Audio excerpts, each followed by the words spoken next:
Tom Cotton. Thank you. Thank you, Arizona. It's great to be back.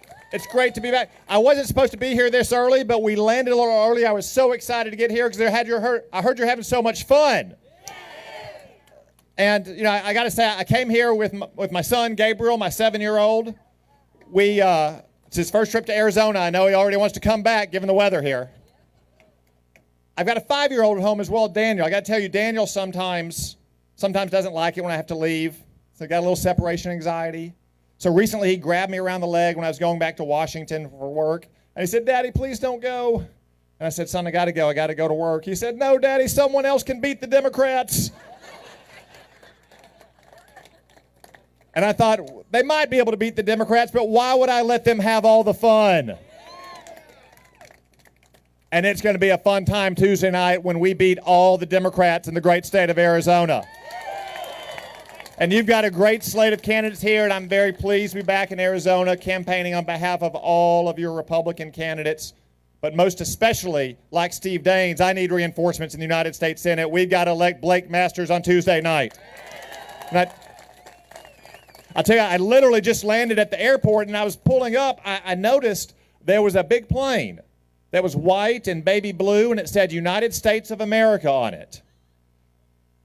But it wasn't Air Force One because they sent the First Lady to campaign in Arizona, knowing that they could not possibly send Joe Biden to Arizona.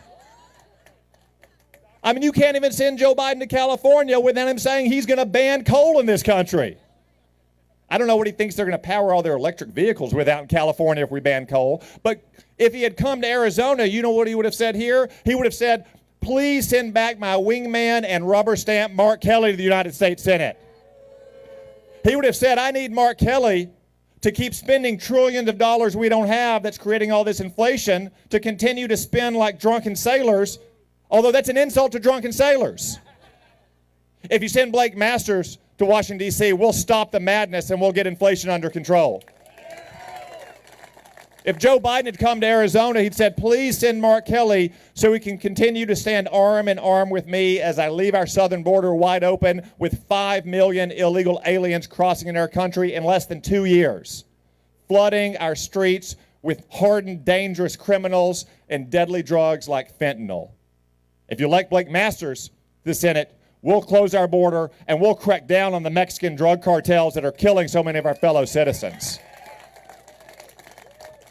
And Joe Biden, if he came here, he'd say, "Please send back Blake, or please send back Mark Kelly because we need him to protect unelected bureaucrats in Washington, D.C., people like Tony Fauci, who think they know better than you, who want to keep your schools closed and your kids in masks. Elect Blake Masters, and we'll defend your freedom in Washington, D.C."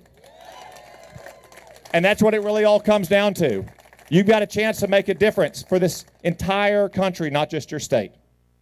So let's elect Blake Masters, United States Senate, on Tuesday night. Let's elect every one of these great candidates. Let's bring back freedom to the state of Arizona. Let's do it for this entire country. Thank you all. God bless you. Thank you, Senator.